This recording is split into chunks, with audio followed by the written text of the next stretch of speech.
Are you ready to unleash your full potential and become unstoppable in your success and leadership? Welcome to the Unleashed and Unstoppable podcast, where we provide powerful insights and strategies for coaches, corporate leaders, and entrepreneurs. I'm Alexanne Carter. And I'm Carol Register, and we're certified master neurocoaches who are passionate about helping you overcome your limiting beliefs and optimize your performance. Each week, we'll be sharing actionable tips and strategies using neuroscience, from interviews with industry experts to solo episodes, to help you lead a life of power, purpose, and possibility on your own terms. Join our community of like-minded individuals. Hit subscribe now, and let's be unleashed and unstoppable together.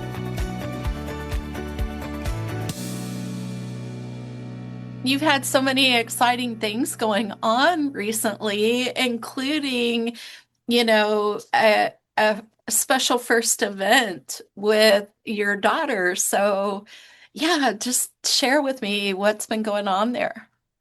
Well, as you know, if you've been listening for a while, you know that we moved to Panama. It's been like 4 months ago now. And we chose to move to Panama to provide Abby with this beautiful experience of kindergarten abroad here in Panama at this amazing jungle school called Manglares. Manglares Discovery School is like the full name. Mm-hmm. And, there's a lot of firsts. There's a lot of firsts, right? Because like now she's in like more official schooling, and now she's in kindergarten, and we had the first back to school night, which all of these events are very emotional for me too, because of my past, like as a teacher and like doing all of this for other people. And now I get to experience it myself. So, first as a parent, but also like first with this hat on. And this week was our first report card and the first parent teacher interviews. And I will say that this report card just lit me up. I was so excited. It was so well thought out. And I just thought it was so artfully done, like really in terms of, the choice of words, and like this teacher really poured into my kid. And this is an advantage of obviously being somewhere where the teacher really gets to know the kid, right? Small class sizes. So intimate. Yeah. Intimate, right? And the jungle school. I love what your daughter's experiencing there, right? It's super cool. And, and it's just, it's so interesting, right? Fascinating, like being a teacher and spending so many years in schools. I've taught across Canada. I've taught across the world in different schools and different settings. Yeah. And it's very interesting when you then become a mom, right? And you see these experiences, you experience these things, and then now you have your own kids that they get to go through school. And I know for me, and one of the reasons why I chose something different for her was because I want her to love learning. And she loves learning. That's the thing. She loved her preschool, and that was her daycare. And she just loves learning. And having worked with so many, in so many K-12 schools, and worked with a lot of teenagers and, junior high or middle school and high school, the names always change depending where you are. I was encountered a lot of kids that didn't love school, or I encountered a lot of kids that found school challenging because it didn't meet them where they were at. I mean, part of my former job as a director of ed tech and innovation, and even as a tech integrator, and for most of my career in schools actually, was I worked with teachers to find ways to differentiate learning, to meet learners where they're at, and then coach and train teachers to support them in being able to use different ways of learning in school. And so obviously something I'm passionate about, and looking for that, right? Like, so now when it came to where she goes to school, that's what was in my mind of like, how do I find a school that really meets her, who's right where she's at? I love the way you put that. I mean, any of us, we always want to be met where we're at, right? And it's such a powerful thing when you're working with a mentor, when you're, teaching, coaching, meeting people where they're at. I want to be met where I'm at. So I can see why it's such an important priority, with your child, with your little daughter. And she's such a jewel. She's so precious, both of your daughters. So well, it's that differentiation, right? It's the individualization. to be able to meet the kid where they're at and still help them, you know, of course, like meet certain like academic standards and things like that, but being able to, you know, like for example, Abby really loves to draw and is super creative. And so I love and Mm. loves unicorns and rainbows and all that. And that's one thing, whether it's in the classroom, whether it's at jujitsu, whether it's in her swimming lessons, the Yeah. coaches and the teachers are meeting her where she's at and like Yeah. tying in. It's not here's, you know, a curriculum and we're trying to go through this, which I have been very lucky in working a lot of independent schools and working Yeah. with a lot of IB schools that is done. But there's a reason I think why I sought that out too, right? Like we sought out things I think that maybe we didn't experience in school, and if we struggled in school or found it challenging, like we're looking Yeah. for ways that obviously I think for our children, right, to not do them. I mean, I know Carol, you homeschooled your kids, right? Yeah. And like three different kids, three different experiences like in their Yeah. learning, right? We ended up doing a combo of, private schooling and homeschooling. And I really like what you're touching on with the power of education. Like we all have a universal right to be educated. And Mm-hmm. that's super important because we need the tools. We need to be able to read, write, and do arithmetic to function well in life. And it's interesting because with the way that traditional education has worked is that you have to move in organized mass from one grade to another. And that means those at the top get left behind and those at the bottom. You have to be in mass. And, um, for the group to be able to progress and to for you to touch on the fact that now you're in a situation, a setting where there's more individualization, where it can, as you said so clearly, meet her where she's at. I think it's really interesting, and it's interesting to see this process of the change that you're experiencing to have her in her all her beautiful uniqueness be met in the ways that really benefit her and bring out her gifts and highlight her. And so, yeah, it's super interesting. Like, share more about the process and about, what you learned through what her teacher shared. Well, I was, you know, so going back to the report card, because even, you know, I have spent thousands of hours, written thousands of report cards over my years in education. And over time, you know, again, with the masses, it's time, it's streamlining systems and processes, right? We're always looking at ways to Yeah. do that. But when you're in a more smaller setting and teachers really get to know the kids, even the report card can become a lot more reflective of that. It's not Yeah. more these standalone, you know, from a drop down menu of like pre-populated responses. You Yeah. actually get a full snapshot of the child and where they're at.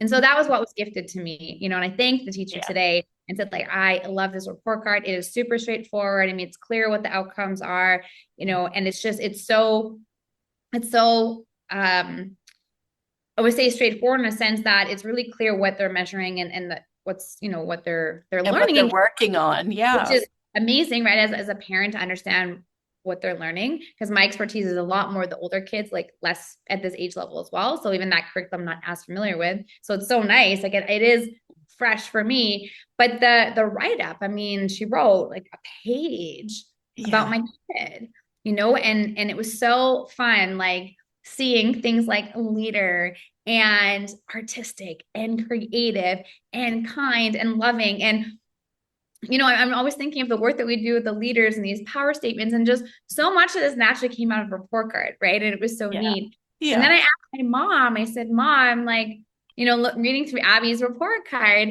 is there anything that stands out from reading her report card, you know, that you read in my report card at this age? And Yeah. my mom pointed out some stuff, and I even shared it with Carol because I was really taken back, like in a good way, but I was really Yeah. surprised that my mom, the things that my mom remembered and the things that she read back to me were things that I lost sight of, you know, Mm. being artistic and creative, you know, social. Well, I know that I'm social, but kind and loving and all of these things are definitely not words that if I were to describe myself today that I would use. And my mom remembers them. And now Abby had that in a report card. And it had me pause for a second and think, not just for myself, but like for you listener and for the leaders that we coach and we mentor, it's like how many of us really lose sight of these ways of being or these gifts of like who we are naturally at our core. And then we just totally lose sight of that. And then Yeah. we become adults and we have all these new beliefs and thoughts. And we just go back and kind of look at our report cards when we were this young, right? When we were 5 and 6, like who were we? And like Yeah. how Yeah. would we be described? And just Yeah. what I admired so That. much because the work that we do as neuro coaches is that it was so positive. It was Mm. so positive. Yeah. Like I was just gleaming. And Uh, my daughter's teacher has a degree in psychology as well. So it's very mindful of, verbiage and the word choices and things like that, which yeah. again, another reason why she's an amazing teacher and like just so perfect for my kid. I was so in connection and relationship with the words. And it was like, wow, Yeah. I wish for every child and parent that every kid could have Yeah. a part like this. And for a parent to be able to see in them, look at the gifts that you've instilled in your child. Yeah. Because what a beautiful reflection and mirror reflection of Yeah. who you be, I be in our parenting of Mhm. like what we've passed on to our children. Yeah. I think it's super powerful, something that you are touching on, like giving it to your mom, getting her feedback, touching base with things that you had lost about your own gifts. And it's really important. We hear a lot about, and we even talk about it, being able to rewrite the past and to change generational patterns of poverty, of self-doubt, hustle culture. I mean, all of these things that we lean into. But this was so beautiful because there are generational patterns that are gifts. And through seeing it through the eyes of your mom, you got to really lean into seeing a reflection of yourself and your gifts through your daughter that are beneficial and positive. The work that you do, you're already gifting her with such powerful tools. So she's able to articulate, hey, I don't like this. Hey, I'm mad. Hey, this is frustrating. Man, that just like, I was like, for a child, so many of us who have had good girl syndrome and have gotten trapped by that, you've given her such a gift. So there are generational pattern gifts and not just, cycles that we want to get out of, and being able to use our voices at a very young age to articulate in a way that's going to benefit her for her whole life, right? And I can't take all their credit there because again, this is like this amazing teacher that really spends a lot of time and really supports, the children in the class with that because it is such an instrumental part at this age, right? Yeah, Like being 5 years old and 6 years old. And that is just in general this area. And it was one thing that I noticed about the school, knowing that, the social emotional is something so important at this age yeah, because of the work that we do. yeah, And I think that's what is is fascinating. And I know, Carol, like I'm imagining now as a grandma with your grandbabies, like yeah. it just changes things. Like now as Mm, master neuro coaches, we're so much more aware of what we hear, what goes on around us. We work so yeah. much. I always think we're like reverse engineering a lot of these things. But if we Mhm. can raise our next generation that already have this awareness piece, already Yeah. have the confidence, right, to really use their voice, as you said. I mean, that Mm, was our podcast episode that won the award this year because the power of being able to use your voice yeah, and confidence and just like it's that internal, you're not looking externally for the yeah. validation. You just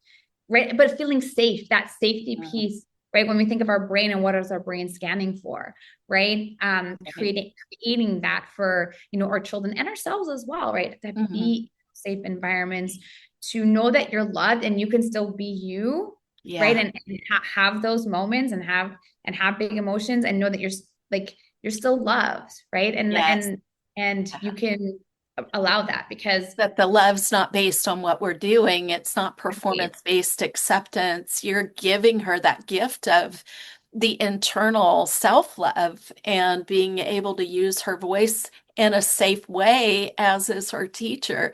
So incredibly powerful. Talk about that even more with the book that you're writing right now, and that you've written and that you're in the process of getting published, because I am so ready to have this in the hands of my children for my grandchildren. I mean, I think there's a huge need for this in the world, and it's going to benefit so many people. Will you talk about it?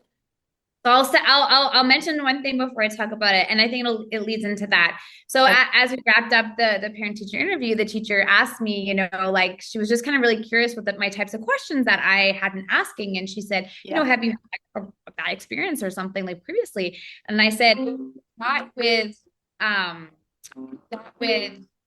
I said it wasn't about me, it was about my clients. It was Mm. about the stories that I hear from Yeah. clients and the work that I do as a coach with the Yeah. leaders that we work with and we interview. I said, that's what I'm so aware of.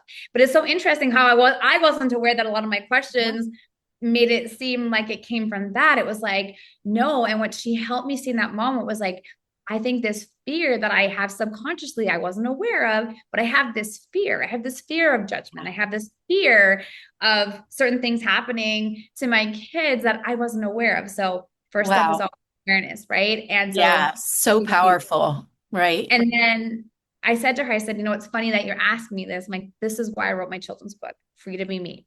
Because what I witness and I coach and the conversation that we have with so many high performers, mostly women, but of course there are a lot of men as well, is Yeah. that they're afraid to be themselves, Yes. right? They're Yeah. they're they're holding themselves back. They're Yeah. not using voice. They are second guessing themselves, overthinking, analysis paralysis because they want to be accepted. Self-doubt. Yeah. The negative self-talk, right? And we know the brain, we know how it functions, we know the negativity bias, Yeah. we know all of this, right? And I just said to her, I said, exactly what you're asking me, or this awareness that you had about my questions, is why I wrote my children's book. I Mhm. said, because I want to help raise our next generation of children to know innately who they are and that they are free to be themselves Yeah. and that they just are confident and they are courageous and they are resilient and they just know it. Like it's Yes. just so innate in them because they grow up with that. And so a lot of these I am statements, these power statements that the book encompasses are based on a lot of, when I think about our clients, some of the things that we hear Yeah. like the opposite to that. I'm like, and I Yes. ask myself, Yeah. what, when we look at a lot of the brain priming we do with our clients, like what's the opposite to that? And Yeah. so if we just grow up with these beliefs, like watching my kid learn to ride her bike these last couple of days, she's like, Mom, I got it. Mom, I got it. Like that's what came out of her mouth automatically. It was, Mom, I got it. Her Like, like confidence. I mean, what if we all just said we got it, right? yeah. But it is not, right? She climbed that snow mountain in Canada when she was 3. She was like at the same thing, wasn't it? I got it. I got it, right? Done. I can do this. That's what she's like. I got it. I can do this. Like that Yeah. was her automatic. Her automatic thought was, I can do this. Mm. So Yeah. I just stand for It that. starts getting knocked away from us at such young ages. We repeat these statistic. It's an important one that 90% of our limiting beliefs are built in by the age of 8. We're just sponges. We're receiving and we're continuing to get messages that help us not to live in our fullness. And here as a mom and a neuroscience-based coach, you're able to help her, give her the tools right from the get-go to lean into her love, worthiness, and safety right from the very beginning. And man, it makes me tear up. It really does, because the more that we're able to provide this for our children for the next generation, the impact of what this will do energetically, spiritually, and then directly is just, well, it's all direct, frankly, but is truly mind-blowing, because it will actually help all of us to live the true, abundant, fulfilled lives, the aligned lives that we are meant to live. And that's so exciting, right? Uh, Like I honestly can't read through the book without choking up because yeah. I have snapshots of my kids experiencing this. And then I also think about clients, or even think about my old students and just what I used to witness and the talk and how I witnessed children speak to themselves, and it was just like those moments just broke my heart. And now I feel like I have a tool, different moments throughout the day of like these affirmations, these sayings that I realized like in those moments I could have said to them, but now I have this book and I do really, I mean, you go big. Like I would really love that every child gets to hear this story and gets to grow up with that and parents having discussions around what are some ways that we can speak positively to ourselves. So it just becomes natural, right? Because I will notice that it was around 5 that I started to notice that things did shift because the outside influence, right? Like Yeah. listening and hearing how people around us are speaking Yeah. and as I noticed that, I'm like, okay, this becomes even more urgent to get this Yes. published and out Yeah. there because of just noticing that. And it was very interesting how, yeah, slowly the narrative starts to change. And that's where it was like, wow, as a Yeah. neuro coach, you step back and realize, wow, I mean, Yeah. it's fascinating how our environment and what's around us really has a lot of influence. It does. It's so interesting, and the brain not knowing the difference between what we experience here and our imagination.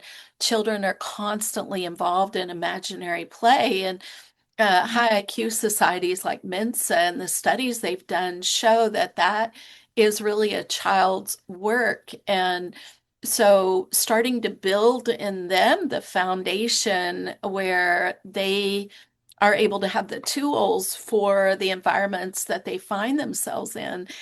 She is showing those leadership qualities just like her mama and her daddy too, right? And how powerful that is.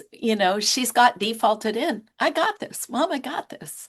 That's something that is wired into her neural networks, and being able to choose the environment she's in and the people that she is surrounded by, and then on top of it, giving her the tools to be able, just like we do with our clients, to be able to filter and not take on any negativity that we're around, put that energy cloak around us that says, no, this is not for me, and to put ourselves in the environments where we are all rising up together, just like in my Worthy Book Club. Come in, it's free, right? It's absolutely free, and there's amazing female leaders in there. And so, yeah, I love this so much. I think it's something that's very helpful. Actually, you know what, Alex Leanne?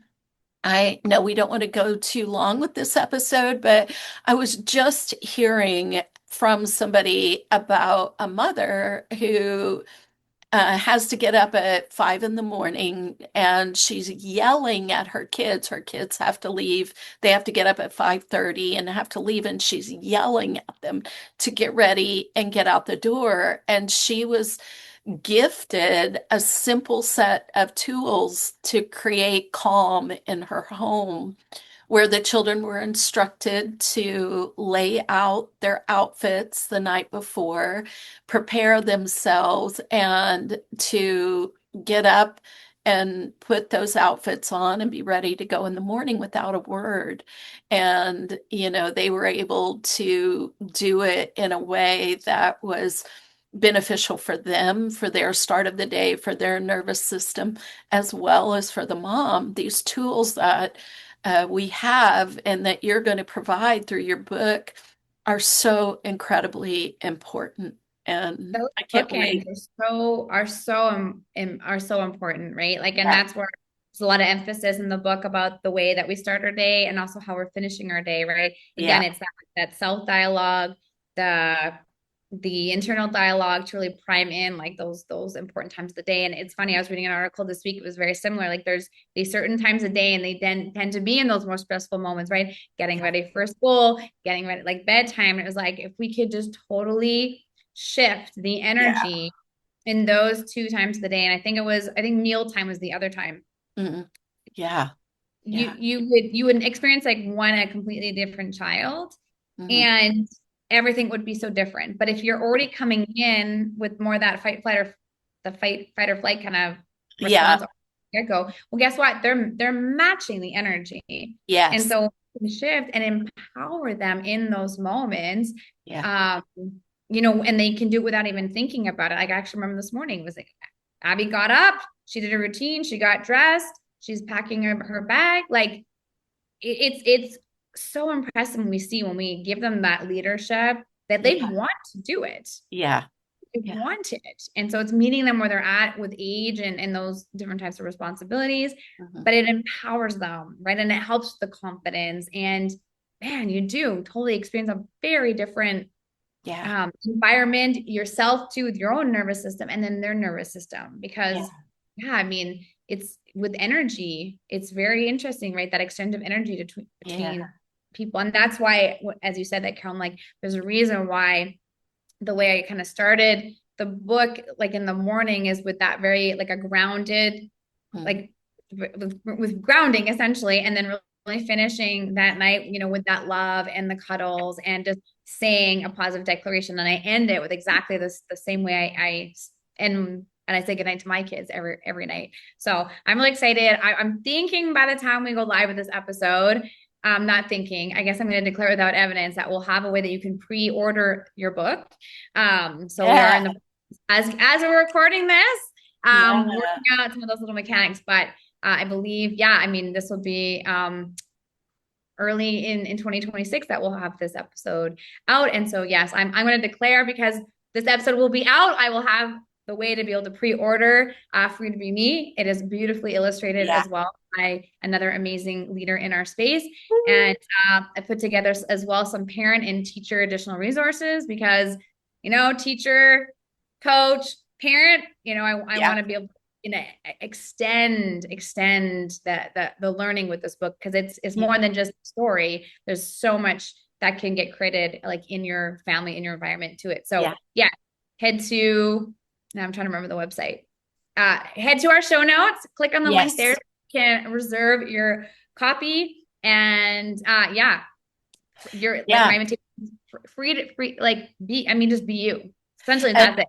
as we Yeah. wrap up here, just a continuation of what you just said, in order to be unleashed and unstoppable, where can we set ourselves up for success with our systems, our organization, as well as the affirmations that we're receiving in ways that'll convey a sense of calm and peace in our lives? And we are wishing you a wonderful, wonderful week. We can't wait to see you next week. Ciao for now. Ciao for now. Thanks for tuning in to another episode of the Unleashed Unstoppable podcast with your hosts, Alexandra Carter and Carol Register. If you enjoyed this episode and you'd like to help support the podcast, please share it with others. Post about it on social media or leave a rating and review and subscribe. That's all for this episode, Wildly Ambitious Leaders. See you next week.